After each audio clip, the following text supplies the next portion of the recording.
آج مکہ سے مدینہ کا 450 کلومیٹر کا فاصلہ ہم چند گھنٹوں میں آرام دہ گاڑیوں میں طے کر لیتے ہیں۔ اب تصور کیجئے کہ یہاں پیدل راستہ مکہ سے مدینہ کتنی مشقت والا ہوگا۔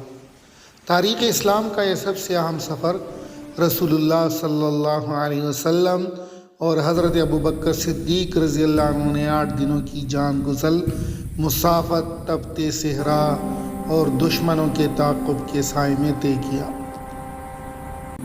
آدھا راستہ پیدل اور آدھا اونٹنی پر، شدید موسم کی سختیوں کے درمیان۔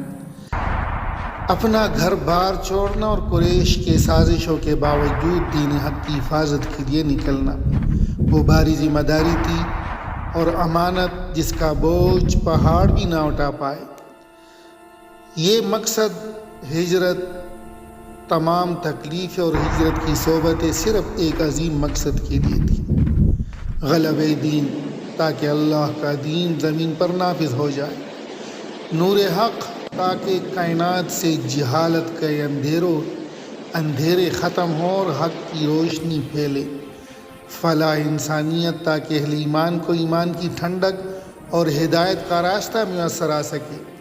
یہ سفر محض ایک جگہ سے دوسری جگہ منتقلی نہیں تھی، بلکہ انسانیت کی تقدیر بدلنے والا ایک عظیم صبر و استقامت کا باب تھا۔ اللہ تعالی ہمیں اس مشن کی قدر کرنے اور آپ صلی اللہ علیہ وسلم کی سنت پر عمل کرنے کی توفیق عطا فرمائے، آمین۔ اللہم صلی علی محمد وعلی آل محمد کما صلیت علی ابراہیم وعلی آل ابراہیم انک حمید مجید۔